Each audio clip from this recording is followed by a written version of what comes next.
Hello बच्चों, लक्ष्य tuition classes में आप सभी का हार्दिक स्वागत एवं अभिनंदन है। आज साइंस का एक टॉपिक लेते हैं, आसान सा और इजी, एक बेसिक लेकर के। और उनका नाम है पाचन तंत्र। पाचन तंत्र, पाचन की क्रिया कैसी होती है हमारे शरीर में, उनको आज समझेंगे आसान और शॉर्ट तरीके। देख तो डायग्राम देखते हैं।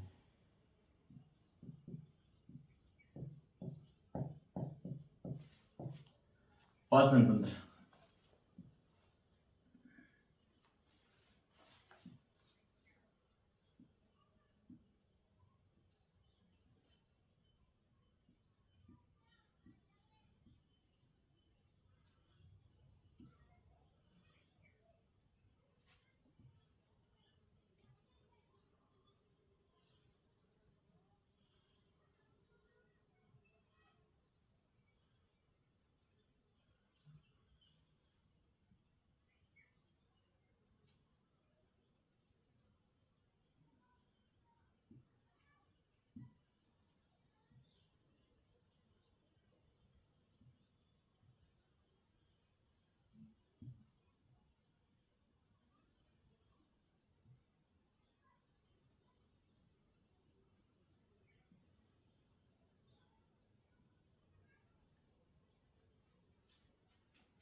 ये है पाचन तंत्र का डायग्राम।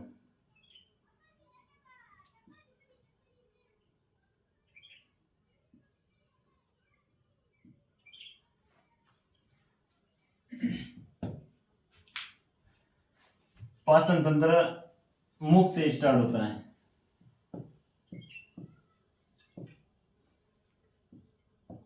ये ग्रहणी, ग्रसनी, ये ग्रासनाल, ये आमाशय, ये लीवर यानी यकृत, ये पित्ताशय,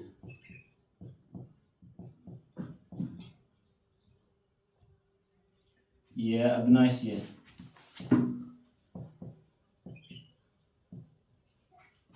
ये छोटी आंत,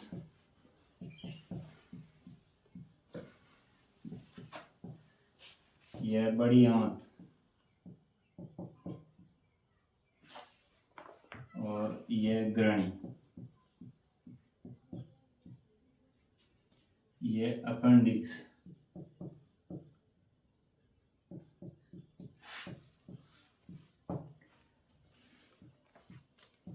ये मलाशय, ये गुदा।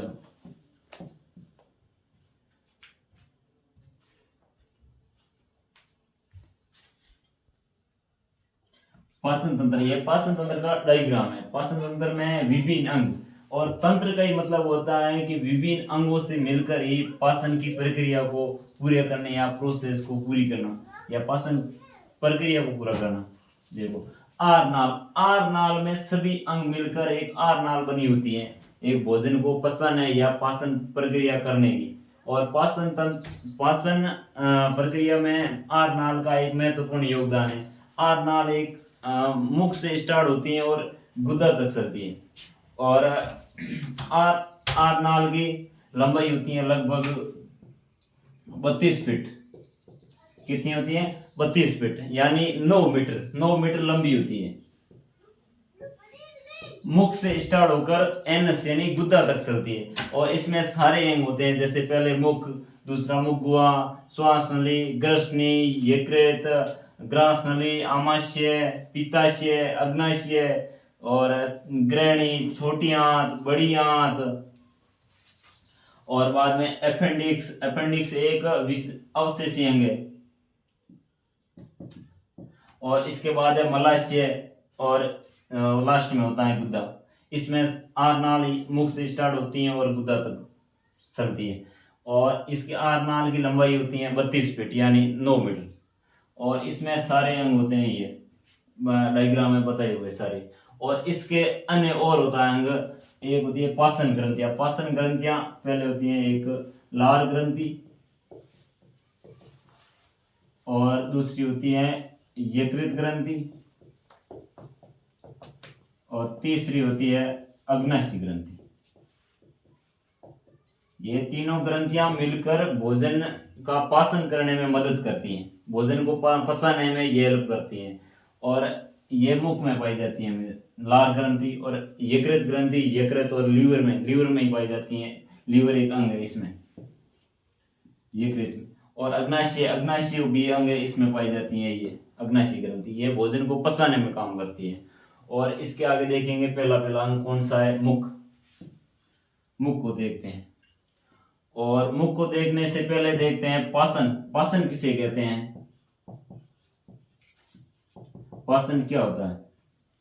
पाचन है भोजन को जटिल पदार्थों को सरल पदार्थों में तोड़ने की प्रक्रिया को ही पाचन कहते हैं। और पाचन, पाचन एक प्रक्रिया ऐसी है जो फिजियो और केमिकल दोनों में ही होती है। फिजियो जैसे दांत, भोजन को दांत द्वारा चबाना, ये होगी फिजियो, जैसे फिजिकली या भौतिक रूप से, या बाहरी दिखावटी से, या हार्ड वर्किंग करने से, या बाहरी पदार्थों या बाहरी अंगों से तोड़ने की प्रक्रिया को फिजियो से या फिजिकली कहते हैं। और केमिकल कहते हैं जो जैसे मुख में लार ग्रंथि होती है, लार ग्रंथि को लार ग्रंथि द्वारा भोजन को पचाने की प्रक्रिया, ये केमिकल होती है। और अग्नाशय में और यकृत में अपने अपने और लार ग्रंथि को, या जैसे अग्नाशय और यकृत ग्रंथियों में जठ रस या पाचन रस, ये पाचन रसों द्वारा भोजन को पचाने में हेल्प करते हैं। इनको ही कहते हैं केमिकल, या रासायनिक पदार्थों द्वारा तोड़ना, या केमिकल प्रोसेस। फिजियो और केमिकल प्रोसेस दोनों प्रक्रिया होती है इसमें, पाचन में। आगे देखते हैं, फिजियो एंड केमिकल प्रक्रिया। और पाचन का मुख्य कार्य, पाचन का मुख्य कार्य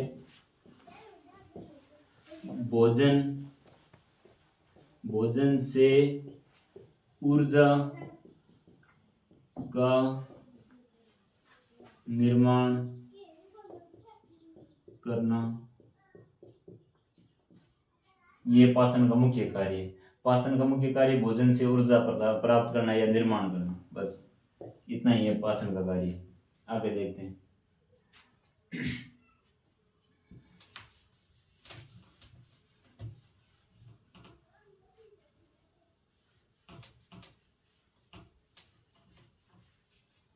आगे देखते हैं। पहला पहला अंग लेते हैं आर नाल का। एक आर नाल में भाग लेने वाला पहला अंग है मुख।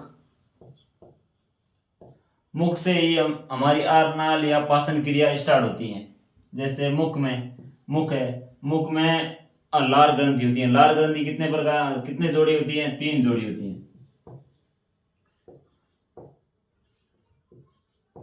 लार ग्रंथि 3 जोड़ी होती है। 3 जोड़ी कौन कौन सी, देखो पहली है पेरोटिड।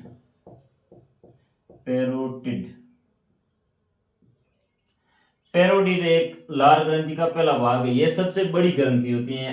जैसे इसमें ये मानव के तो भोजन को पचाने में कार्य करती है मुख में, और इसमें लाइसोजाइम बनता है, और ये सांपों में जहर का काम करता है। सांपों में जहर बनाने में कार्य करती है। और दूसरी है सबलिंगुअल।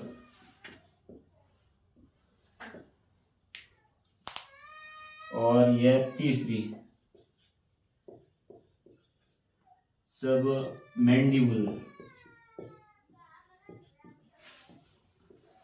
ये 3 ग्रंथियां पाई जाती है मुख में। मुख की लार ग्रंथि के 3 भाग है। पहला भाग है पैरोटिड, दूसरा है सबलिंगुअल और तीसरा है सब मैंडिबुलर। ये तीनों भाग मिलकर एक लार ग्रंथि का काम करते हैं और लार ग्रंथि में भोजन को पचाने में कार्य करती है। आगे देखते हैं लार ग्रंथि है। लार ग्रंथि में देखो पैरोटिड है। पैरोटिड पाचन में काम कार्य करती है और सांपों में जहर बनाने में कार्य करती है। और सब लिंगुअल और सब मैंडिबुलर, ये तीनों ही पाचन क्रिया में काम करती है। और आगे देखते हैं मुख गुहा। मुख गुहा में इतनी पाई जाती है। मुख गुहा कोई एक खोखला भाग होता है, मुंह का खुला खुला भाग, इनको मुख गुहा कहते हैं, बकल कैविटी कहते हैं। और आगे वाला भाग है ग्रसनी। ग्रसनी को कहते हैं कंठ या लैरिंग्स। लैरिंग्स जैसे इसमें गांठी ढक्कन पाया जाता है। गांठी ढक्कन का कार्य होता है हमेशा गांठी ढक्कन गांठी ढक्कन का कार्य होता है जैसे भोजन को मुंह में लेते हैं और मुंह में निगलने का कार्य करते हैं। निकलते टाइम श्वास नली है और यह भोजन नली। यह देखते हैं, यह श्वास नली, यह भोजन नली, यहाँ लगा होता है गांठी ढक्कन। क्या होता है? गांठी ढक्कन। गांठी ढक्कन देखो भोजन को निकलते टाइम तो ये श्वास नली है, इनके ऊपर आकर वो वाल बंद हो जाता है, ढक्कन आ जाता है। और श्वास लेते हैं तब ये भोजन की नली पर ढक्कन बंद कर देता है, भोजन नली। इस टाइप ये गांठी ढक्कन लगा होता है। और आगे देखो ग्रास नली। ग्रास नली का कार्य होता है, इनको कहते हैं फूड पाइप। फूड पाइप जैसे भोजन को निकला और इधर आया, ये पाइप इधर तक लगी होती है। यहाँ से भोजन को आमाशय में पहुंचाने का कार्य करती है ग्रास नली या ग्रास नाल या ग्रास नली। ये आमाशय तक भोजन को धीरे धीरे पहुंचाने का कार्य करते हैं। जैसे छत से पानी नीचे गिराते हैं पाइप द्वारा, तो एकदम आ जाता है नीचे ये। और इस टाइप तो इसमें तो भोजन धीरे धीरे आने का कार्य करते हैं। क्यों? क्योंकि इसमें और टिश्यू होते हैं, उत्तक होते हैं, वो इनको धीरे धीरे गति करवाते हैं, नीचे ले आते हैं। और एकदम भोजन आ जाएंगे तो पेट में दर्द होंगे या आमाशय में दर्द होगा एकदम, जैसे एकदम भोजन गिरेंगे तो। और ये आसान धीरे धीरे करने भोजन लाने का कार्य करती हैं। ये उसके बाद है आमाशय। आमाशय में भोजन इकट्ठा होगा और आमाशय के 3 भाग हुए। पहला भाग है जठर निर्गम या जठरस। इसमें भोजन आके इकट्ठा होगा। इसमें जठरस और सब ये मिलाएंगे, जठरस या पाचन करने का कार्य करेंगे यहाँ देखकर आगे। और है फंडस या जठर निर्गमी। इसमें भोजन पचाने या पाचन करते हैं पूरा। और उसके बाद ग्रहणी। ये ग्रहणी में भोजन को इसमें थोड़ा बहुत पचा और इसमें उसके बाद ग्रहणी में जाके थोड़ा बहुत और बसेगा। और इसमें छोटी आंत में पूरा पाचन होगा। आध नाल में ऐसे क्वेश्चन पूछ लेते हैं कि भोजन का पाचन कहाँ होता है पूरा, तो पाचन ग्रंथि या ये इसमें छोटी आंत में पूरा भोजन का पाचन हुआ। और थोड़ा बहुत बचा जैसे जल, विटामिन, इनका पाचन हमेशा बड़ी आंत में होता है। बड़ी आंत क्यों? ये सब बड़ी होती हैं और इसमें पीछे अपशिष्ट पदार्थ है, ये बड़ी आंत में रहता है हमेशा। बड़ी आंत में थोड़ा बहुत पाचन हो गया जल का और विटामिन का, खनिज का, ये बड़ी आंत में पाचन होगा। और यहाँ ये छोटी आंत और बड़ी आंत के स्थान पर एक होता है अपेंडिक्स। अपेंडिक्स एक अपशिष्ट अंग है या कोई काम का अंग नहीं है। इनको ये पशुओं में या उनमें तो काम आता है, लेकिन हम मानव में ये काम नहीं आता है। अपेंडिक्स किसी में भर जाता है तो दर्द होने लगता है। इनको डॉक्टर चिकित्सा या शल्य चिकित्सा द्वारा इनको हटा देते हैं, बस इतना ही ऑपरेशन के द्वारा। और इसके बाद भोजन का पाचन होगा बड़ी आंत में। भोजन का पाचन थोड़ा बहुत बचा है तो वो पाचन हो जाएगा बड़ी आंत में। और उनके बाद मलाशय में भोजन इकट्ठा हो जाएगा आगे। और इकट्ठा होने के बाद गुद्दा के द्वारा बाहर मल त्याग देते हैं। बस, थैंक यू। अगली क्लास में और पढ़ें।